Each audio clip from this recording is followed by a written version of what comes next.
Blizzard's Diablo series is considered the most successful point-and-click action RPG in history. It is considered the pioneer of the genre, as point-and-click action RPGs were relatively non-existent prior to 1994. With Blizzard's popularity in the Warcraft series, they intended to use the point-and-click system in an RPG setting. They considered on making an RPG series based on Warcraft, but they decided using a medieval Christian setting for the first game of the action RPG series, and they named it Diablo. Diablo was a success, and with its success came Diablo 2. By when Diablo 2 came out, its widespread acclaim with its point-and-click action RPG paving the way for clones, came to the stage, such as other games such as RuneScape, the Sacred Series, Baldur's Gate, Dungeon Siege, Titan Quest, Path of Exile, Grim Dawn, Fate, and Torchlight as well. A total conversion mod named Median Exile was created by an avid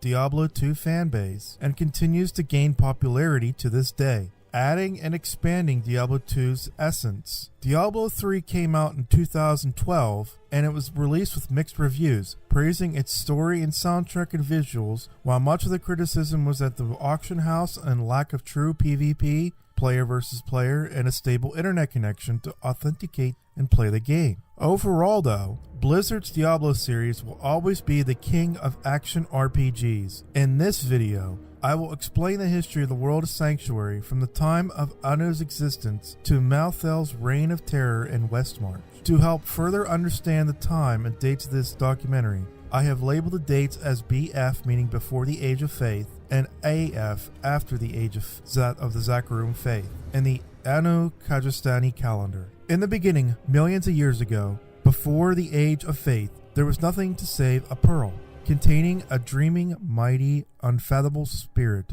the One, known as Anu. At some point, Anu considered itself and desired perfection, and so it cast all evil from itself, thus creating the prime evil, known as Tathamet. The two separate beings, Anu and Tathamet, warred against each other within the pearl for countless millennia, until finally, exhausted from battle, they both deliver their final blows. The resulting cataclysm destroys them both and lays the foundation for all creation. What was left of Anu became the Crystal Arch and laid the foundations for the high heavens, and the other portions of what was left of Tathamet became the burning hells and where the primevals had reside. And the war between them, the two sides, occurred in the area of Pandemonium and warred for millennia. The World Stone was finally created from what was left of Anu and of Tathamet, and it was used to create different worlds of their own.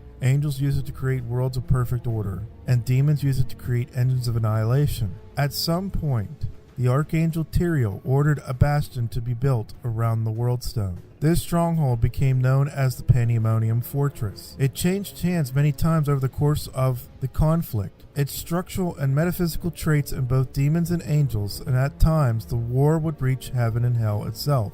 The diamond gates in the high heavens were sailed at least 5 times, but the gates back then were never breached. Likewise, angels assaulted hell. One such assault made against Mephisto himself in his own realm, and the other against the Hellforge, where Iswal was lost. But when the great conflict burned hotter and longer than any other stars in the sky, neither side could gain dominion over the others for long. Both factions sought in some ways to turn the tides of war in their favor. However, Inarius gathered his like-minded angels and demons and rebelled against the angels and demons of the high heavens and the burning hells. Along with Lilith, they steal the World Stone and use it to create their own world where they could be free of the conflict. They named this new world Sanctuary, and the great conflict grinds to a halt. As without the World Stone, heaven and hell are likely without a goal, while the armies of heaven and hell clashed. Inarius and Lilith were disgruntled and disillusioned by this unending conflict, both seeking a way out of it.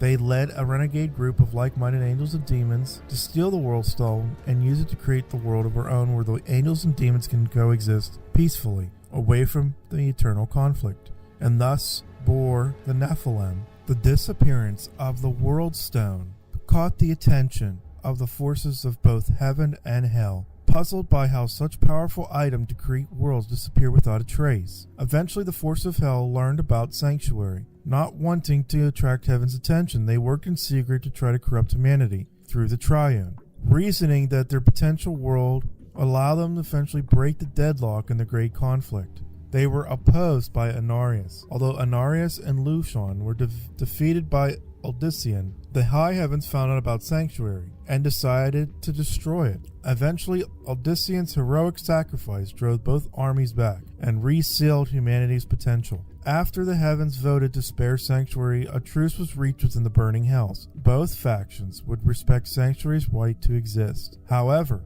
the primevals had no intention of honoring the truce. After forming Sanctuary, Anarius and Lilith mated, thus created the offspring called the Nephilim. Other renegade angels and demons did likewise. Thus were born those later became known as the Ancients, whom all humans are descendants. The renegade angels and demons fear the power of the Nephilim and considered exterminating them all. Lilith is driven mad frenzy at this prospect of her children being exterminated, so she kills every angel and demon in Sanctuary except for her once lover Anarius. Anarius was horrified by this action, and he couldn't bring himself to kill her though, so in turn he banished her from Sanctuary into the void. Anarius twists the power of the World Stone to weaken the powers of the Nephilim, and over the next generation till no special powers remain. Thus emerges the race of humanity, which bears no knowledge of its birthright. Over time, after the creation of Sanctuary and over many millennia, mankind began to populate the world and gave rise to various civilizations. Around 2,300 years before the Age of Faith, recovered artifacts indicate by this time, writing, art, and science had become an integral part of human culture. Modern scholars agree that this time marks the beginning of Cajon, humanity's first civilization. The cultures of Cajon formalized the study of magic. This leads to the formation and growth of the mage clans. The mage clans of Cajon consisted of several orders of the most powerful spellcasters and magic wielders in the world of Sanctuary had seen in its early years. Along with the Merchants Guild, the Mage Guilds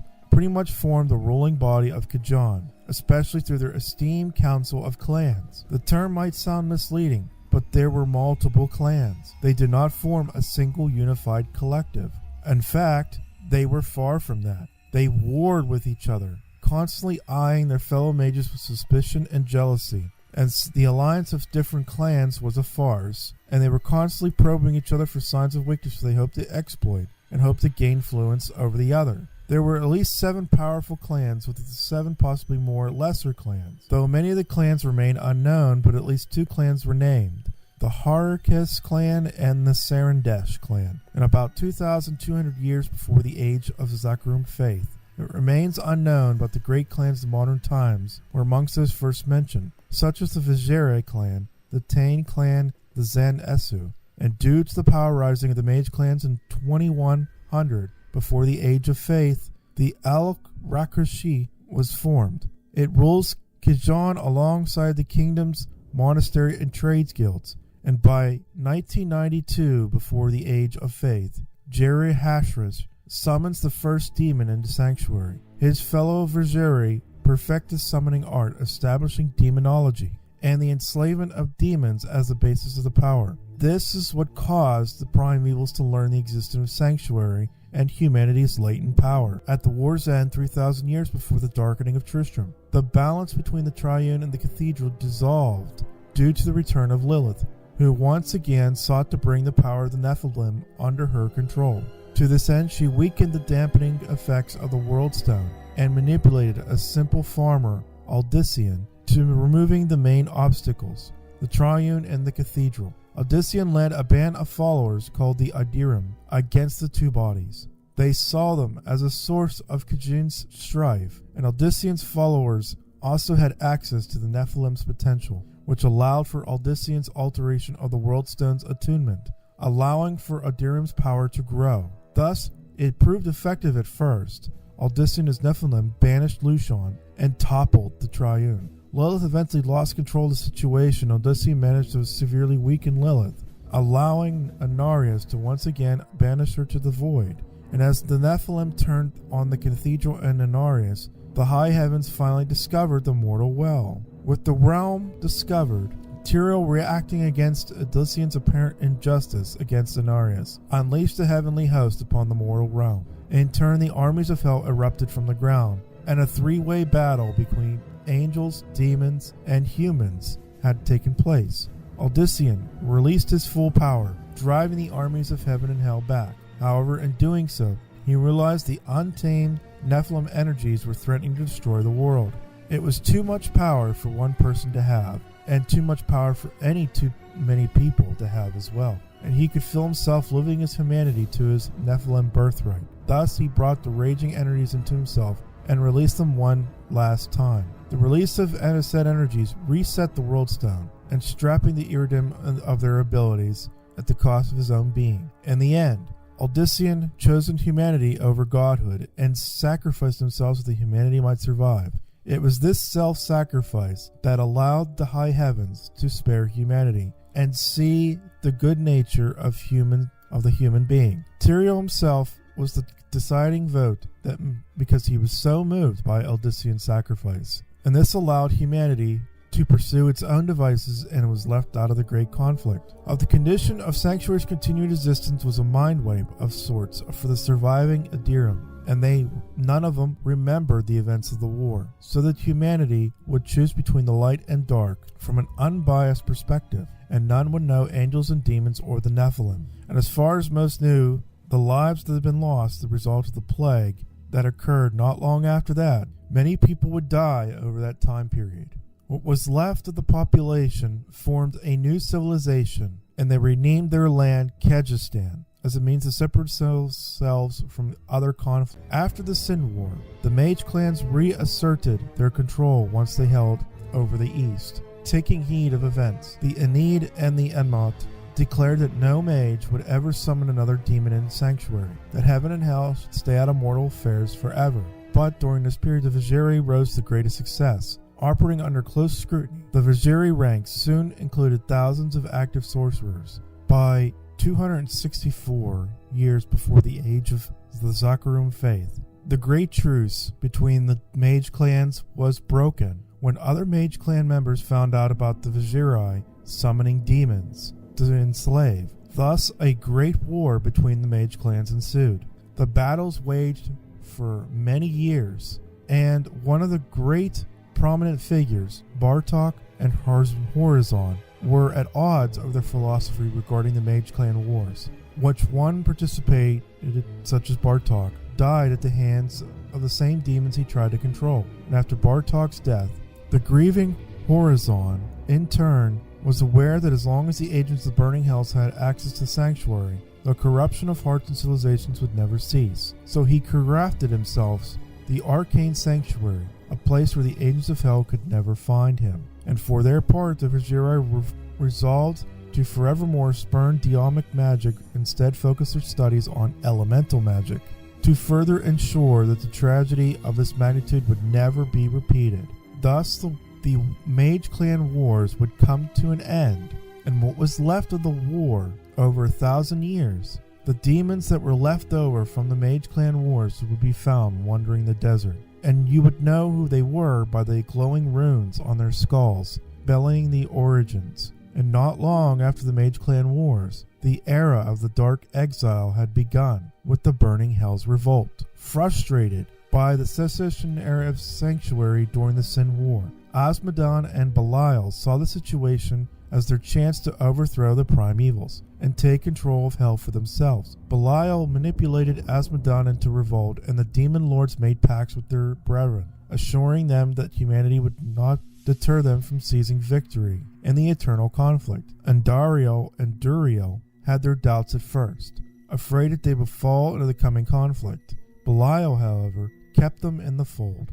Asmodan and Belial devised a plan to end the stalemate and achieve victory in the Sin War. Thus, a great revolution was set into motion, and all of Hell went to war against itself, against the three brothers. Hell became emboldened in a civil war, and to their credit, the primevals fought with devastating power, annihilating a third of Hell's treacherous legions. In the end, they were overcome with the horned death led by the traitors Osmodon and Belial. The primevals, weakened and bodiless, were banished to the mortal realm, where Osmodon hoped that they would remain trapped there forever. He believed that the three set loose upon humanity, heaven would be first to turn their focus on the mortal plane, thus leaving the gates of heaven abandoned and defenseless. However, learning about the exile, Tyrael came to the mortal realm and formed the Horadrim and created the Soul Stone so they would be able to trap the primevals in this Soul Stone. But unknowingly to Tyrael, Iswal betrayed him and told Diablo and his brothers about the Soul Stones and how to corrupt. They had cornered Mephisto near Kurost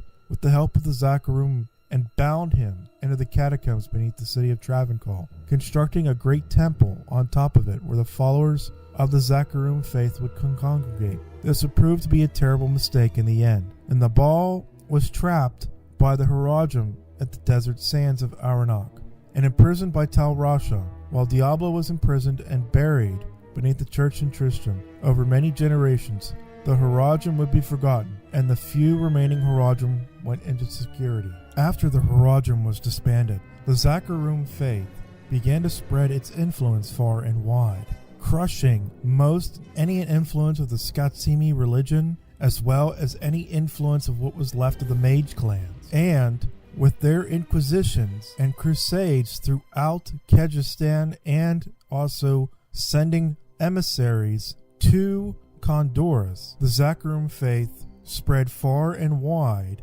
and thus the Age of Faith had begun. During this time, however, about 1,000 years after the Age of Faith had begun, the Horadric monastery where Diablo was buried begins to attract farmers and settlers. Thus the town of Tristram is born. Over time, the town became a trade hub between the kingdoms of the West, and in 1042 years after the Age of Faith began, Emperor Tassera of Kyrgyzstan converts to the increasingly influential Zakarum faith, thus restoring his popularity among his restless subjects and stabilizing the region. The empire's capital is moved to Kurost, and following this, Tessera codifies the Zakarum faith's core beliefs and elects the first Quahagan. Records describe the Zakarum as a bona fide church and organized religion from this point forward. And 3 years after the codifying the faith, Tasseria continues to be overshadowed by his childhood friend and Zakarum zealot, Rakus. After defeating a coup of renegade nobles who seek to overthrow the church, Rakus becomes a living legend. He uses his influence to replace government officials with Zakarum bishops, upsetting the region's balance of power. Weary of Rakus' growing popularity, Tassera dispatches a general on a crusade to spread Zakarum to the lands of the West. With the departure of Rakus and his loyal forces, Tassera was able to secure his control over Kyrgyzstan. Around this time of Rakus' departure, the cleric known as Hakan forms the Crusade Order. Hakan sends the Crusaders to the east to seek out new means to purify the Zakarum faith, as per his belief that the church had strayed from Akarat's teaching. Around 1060 years after the Age of Faith had begun, warring with the peoples of the west and the north, Rakus ends his journey by finding Westmarch and becoming the First Nation's true king. Just prior to this, he discovers the ruins of Corvus,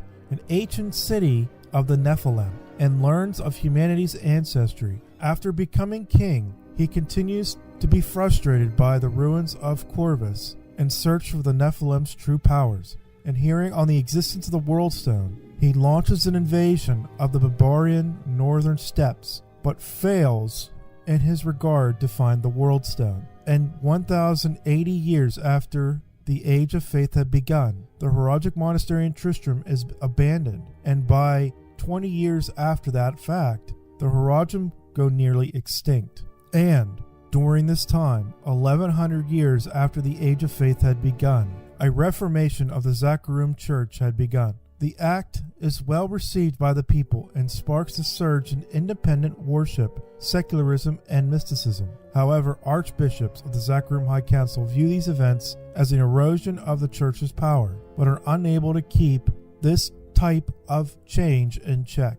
And around this time, the Church of the Zakarum faith dispatch clerics to the west to spread the word of Zakarum. The rigors of travel lead the assignment of the protectors of the word to protect future missionaries. And also, during this century, many prominent figures in Tristram are born, including Griswold, Deckard Cain, Adria, Pepin, and Gilliam. By the 13th century into the Age of Faith, the Zakrum Inquisition had begun, which a strict system of worship imposes harsh punishments on nonconformists, missionary work titles, increasingly marital tone, and the church purges various sects and brutally suppresses other religions, including wiping out what was left of the Scythian religion, but unknowingly to the world a sanctuary. Mephisto is at work, corrupting the Zakrum faith, being behind the acquisition like a man playing with a puppet on strings.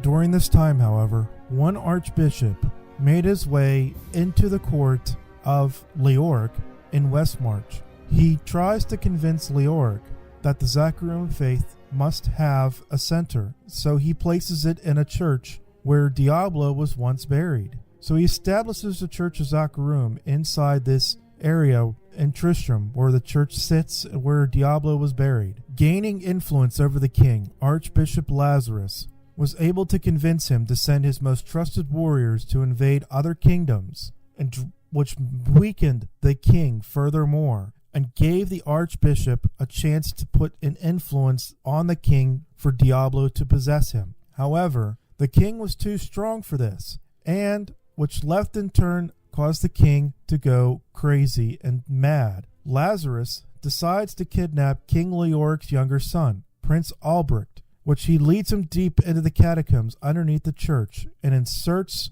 Diablo's soul stone into the prince's forehead. This allowed Diablo to possess and warp the prince, thereby attaining a material form. He now has a body, but he's far from full power, so he bides his time and summons countless hordes of demons, infesting the entire underground complex, gradually turning the entire underground complex of the Harajam Church into an outpost of hell. The maddened King Leoric accuses the townfolk of Tristram with kidnapping Albrecht, and due to the lies fed to him by Archbishop Lazarus, has several people executed, including Leoric's beloved wife. His wife pleaded with Leoric that she was loyal to the end and never betrayed him, but Leoric called her a traitor, and Leoric believed him, Archbishop Lazarus, and had her executed as well. His loyal knights try to calm him and get him to stop his madness, but as the crazed king had completely lost his sanity, they are forced to kill him. His dying words became a terrible curse, damning the knights into unholy servitude. The Archbishop Lazarus, once King Leoric's most trusted advisor, led a party of simple townsfolk into the labyrinth to find the king's missing son, Albrecht. Quite some time passed before they returned, and only a few of them escaped with their lives. Curse me for a fool! I should have suspected his veiled treachery then. It must have been Lazarus himself who kidnapped Albrecht and has since hidden him within the labyrinth. I do not understand why the Archbishop turned to the darkness, or what his interest is in the child, unless he means to sacrifice him to his dark masters. That must be what he has planned. The survivors of his rescue party say that Lazarus was last seen running into the deepest bowels of the labyrinth. You must hurry and save the prince from the sacrificial blade of this demented fiend. Lazarus was the archbishop who led many of the townspeople into the labyrinth. I lost many good friends that day, and Lazarus never returned. I suppose he was killed along with most of the others. If you would do me a favor, good master, please, do not talk to Farnham about that day. I remember Lazarus as being a very kind and giving man. He spoke at my mother's funeral and was supportive of my grandmother and myself in a very troubled time. I pray every night that somehow he is still alive and safe. Yes, the righteous Lazarus, who is so effective against those monsters down there. And didn't help save my leg, did it? Look, I'll give you a free piece of advice. Ask Farnham. He was there. I was shocked when I heard of what the townspeople were planning to do that night. I thought that of all people, Lazarus would have had more sense than that. He was an archbishop and always seemed to care so much for the townsfolk of Tristram. So many were injured, I could not save them all. I did not know this Lazarus of whom you speak, but I do sense a great conflict within his being. He poses a grave danger and will stop at nothing to serve the powers of darkness which have claimed him as theirs. I was there when Lazarus led us into the labyrinth. He spoke of holy retribution, but when we started fighting those hellspawn, he did not so much as lift his mace against them. He just ran deeper into the dim, endless chambers that were filled with the servants of darkness. They stab, then bite, then they're all around you. Liar! Liar! They're all dead. Dead! Do you hear me? They just keep falling and falling. The blood spilling out all over the floor. All his fault.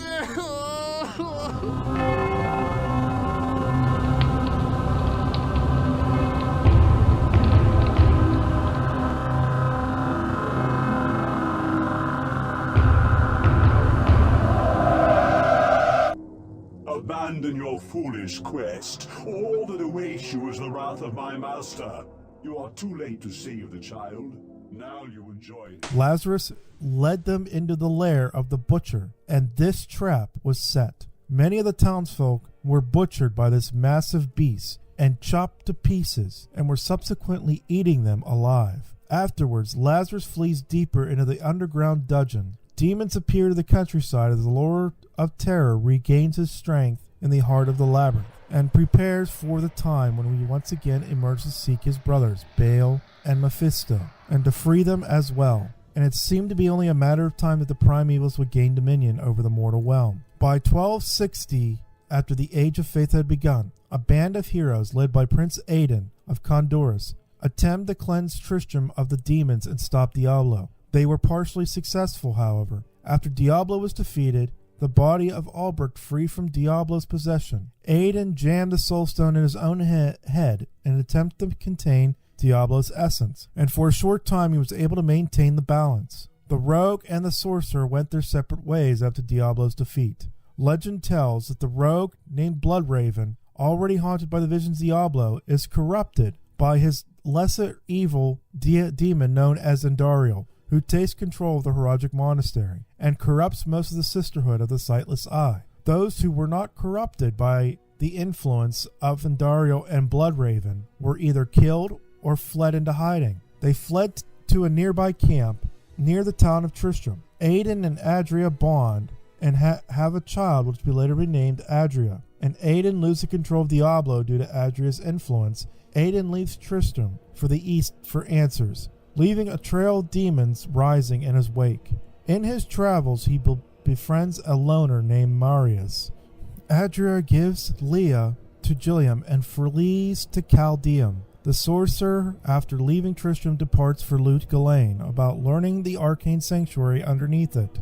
There, he attempts to learn the power of Horizon, the original summer, and inadvertently lets loose hordes of demons into the depths of the Lut Ghislaine palace. After Aidan left for Lut Ghislaine, looking for Tal Rasha, Tristram was destroyed by the demons raised inadvertently by Aidan, killing everyone and turning Griswold into a beastly undead creature. Tales of the epicenter of the demonic invasion in Tristram spread far and wide, and heroes from all corners of the sanctuary descend upon Condorus for fame and glory. They all meet at the rogue encampment near the monastery graveyard and begin the quest to rid the countryside of evil. First by clearing a den of evil which housed a demon force preparing to mount attack on the encampment, then slaying the corrupted rogue known as Bloodraven. They also learned that Bloodraven was under the command of Endariel, who swore allegiance to Diablo after the events of Tristram. They rescued Deckard Cain from what was left of Tristram, and together they defeated Endariel. And Deckard believed that the Dark Wonder known as Aidan may in fact be Diablo, winning possession of the former prince, looking to free his brothers in Lut Ghislaine and Kurast. The heroes of Sanctuary arrive in Lut Ghislaine, and the help of the townspeople and cleanse the sewers of the corrupted Herogic mage known as Radamant, who held the secrets of the Herojim and was raising the dead to feast on the living. Using the scroll left behind by Radamant, the heroes search for the desert of Aranok for weapons and artifacts to aid them in their quest. a cube, a staff, and an amulet. Using these artifacts to aid in their quest, the heroes were tasked with cleaning out the harem after the Sultan's harem girls were slaughtered by the demons. They happened to stumble upon the arcane sanctuary itself and learn the true location of Tal Rasha's tomb, to find Diablo and kill him before he frees his brother Baal. But it's too late. Baal is gone, and Diablo requests a former enemy of the Dark Exile, Duriel, to deal with the heroes and stall for time while he frees Mephisto and Kurost. When the heroes defeat Duriel, they run into Tyrael, who informs them that Diablo is in Kurost looking to free Mephisto, and once powerful Zakharum Church turned into an agent of Mephisto. When a ship captain named Mashif brought the heroes to Kurost, the jungle wilderness was overrun by horrors, giant frogs that can eat unsuspecting humans, giant gorillas, and corrupted Zakharum zealots killing all the residents of Travancore and Kurost who didn't bow to their whim. Thankfully, a protective ward was placed at the dockside in Kurost, where the last remaining free humans in Kurost were spared of the Zakharum's fury. Using artifacts that were banned by the Zakharum, including the Blade of Skatsim, the Book of Leem, and Kalim's Flail, they slew the High Council of the Zakharum and then eventually defeated Mephisto, but not before he sent Diablo back to the Burning Hells to prepare for an invasion of Sanctuary, and sends Baal to look for the Soul Stone stolen by Marius. Baal tracked down Marius in a sanitarium in Westmarch, disguising himself as Tyrael, where Marius told his tale of the journey he had taken with the Dark Wanderer Aiden. Marius recounted his experience.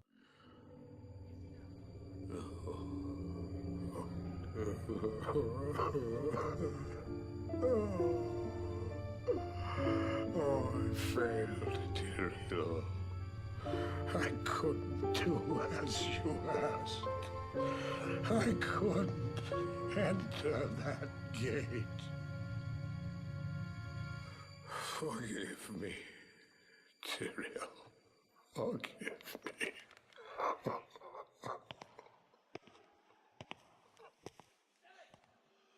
Marius, give me the stone, and all is forgiven.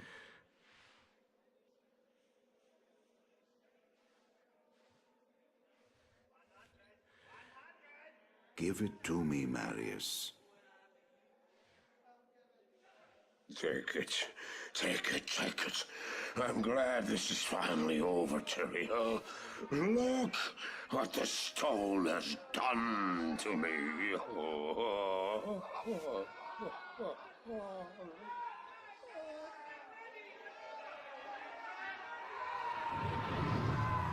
You haven't failed, old man. You've done exactly as you were meant to do. However, I am not the Archangel Tyrael. There. No. No, no, no, no. No. You have done well, Marius. Now I think you shall have your reward. I don't deserve it.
Malthael.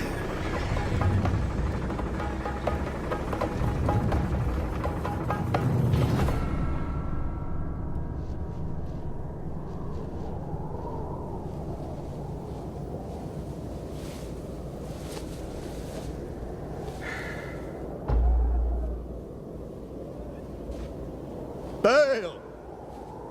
The gates of Sescheron have stood for eons beyond remembrance, and you shall not breach them now. Remove your foul demons from our lands. We stand on the side of light, and you shall not be allowed to reach Mount Ariat. And that which you seek will not be yours. Enough! Enough!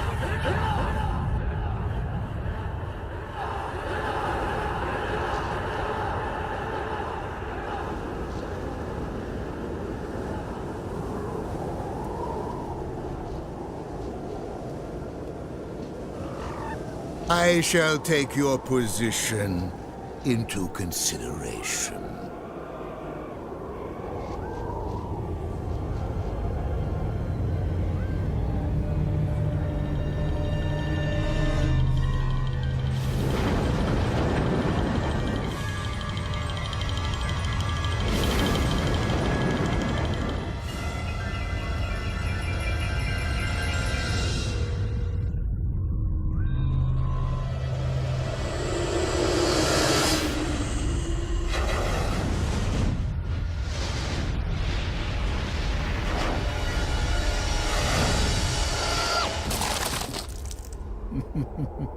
Well, it seems your terms are not acceptable.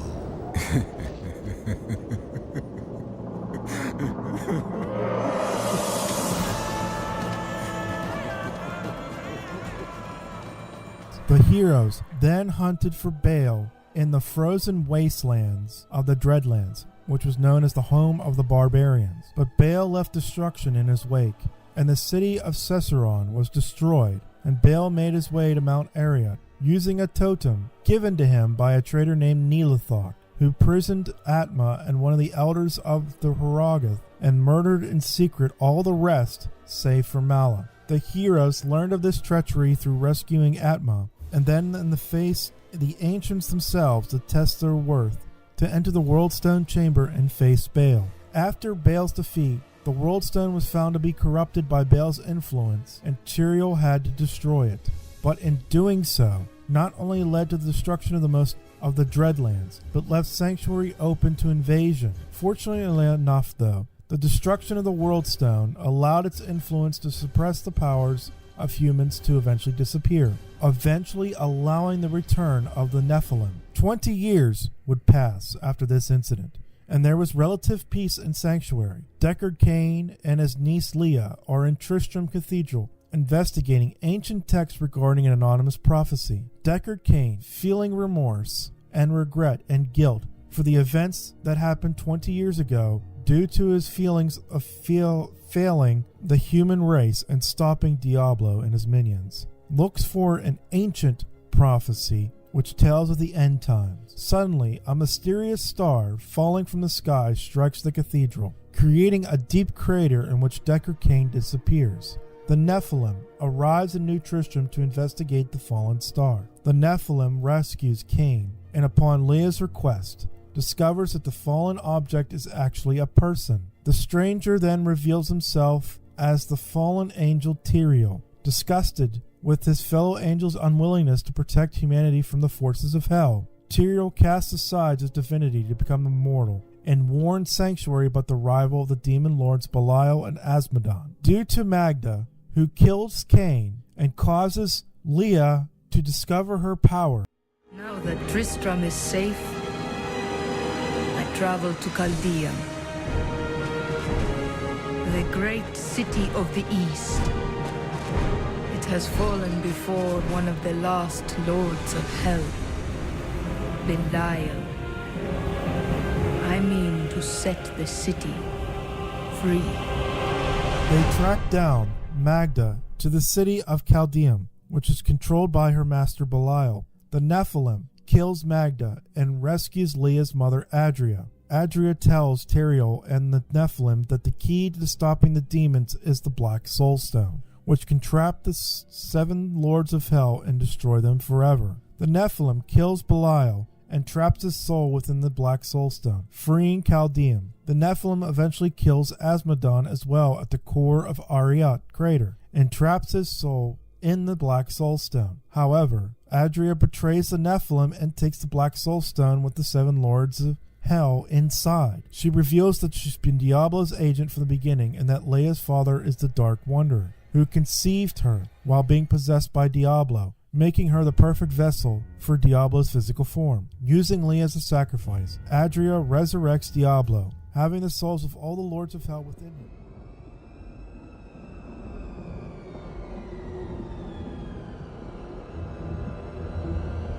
Even in the heart of heaven, angels can still feel fear.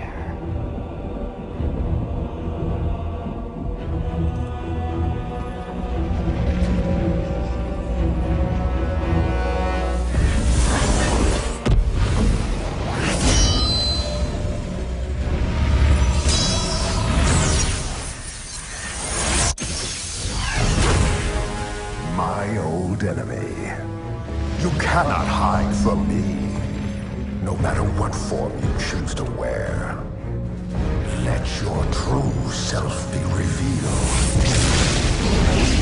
Diablo.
Diablo becomes the sole prime evil, the most powerful demon in existence since Tathamet, begins his assault of the high heavens. Defending angels are no match for him, and Tyrael and the Nephilim follow Diablo to the high heavens where the city is under attack.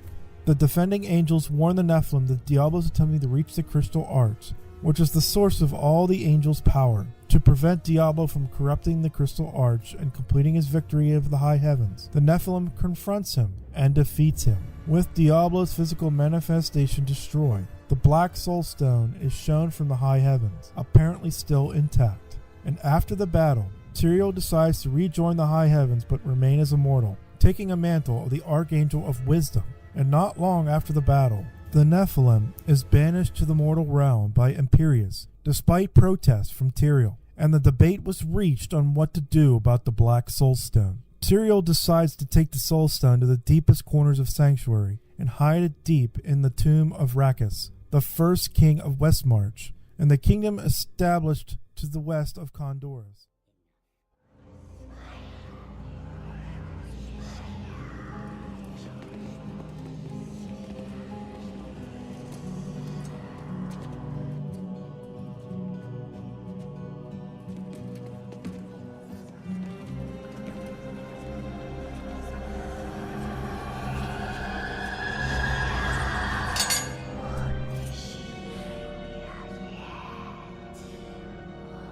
have done well, Horadrim. Your service here is finished, and you should all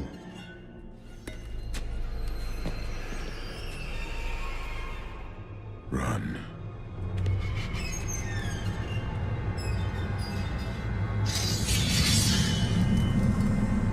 Malthael.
Brother. Why?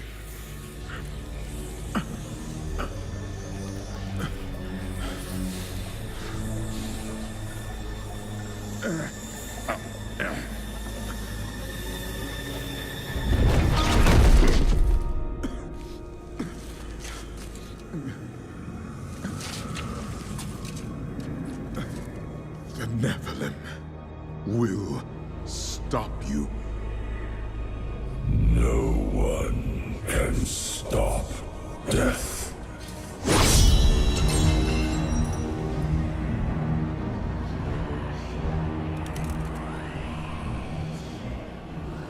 Lorath encounters the Nephilim outside Westmarch City, and Tyrael reveals that with Diablo gone, Malthael sees humanity as a race of demons based on their descendants of the original Nephilim and the offspring of angels and demons, therefore giving him reason to wipe out humanity.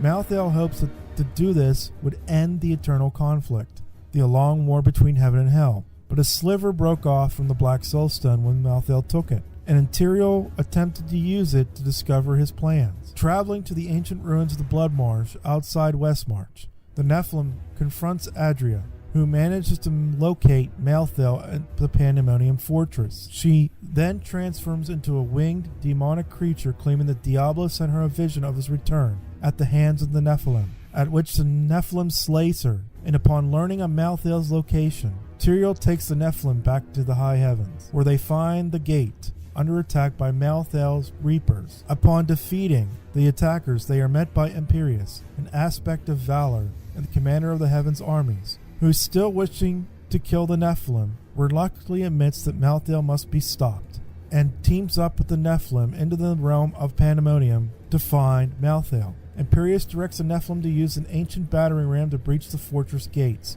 using siege roots held by the demons trapped there. Tyrael arrives just as Nephilim prepares to activate the ram, revealing that he's discovered Malthael's plan. He intends to use the Black Soulstone to consume all the demonic essence in Sanctuary, including that which makes it the bloodline of humanity, leading to its extinction. After breaching the gates of the four hits with the battering ram, Tyrael informs the Nephilim that they must become one with death, as Malthael is, in order to defeat him. Inside the fortress, the Nephilim encounters a figure from their past, who directs him to unlock the soul prison kept in its depths. The Nephilim channels the spirits from the prison and unlocks the aspect of death themselves, before moving on to defeat the guardians that bar the way to Malthael's sanctum at the heart of the fortress. The Nephilim holds their own against Malthael for a time, until he shatters the Black Soulstone and takes the power of the seven evils within himself. The Nephilim ultimately triumphs, striking down Malthael and saving mankind from his attempt to exterminate it. However,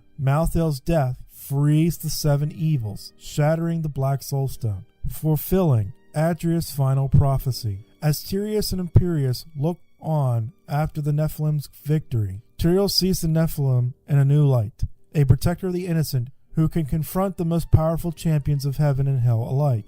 Yet, in the end, the Nephilim still has a mortal heart which can be corrupted, and Tyriel wonders if the Nephilim will remain the savior or become the doom of all creation. Well, thank you for watching and thank you for subscribing. If you haven't already done so, please subscribe to my channel IronTusk341, where you may be alerted for my next documentary. And click that alert button so you can get an alert when I upload my next video, whether it be a documentary, a live stream. But as always, thanks for watching.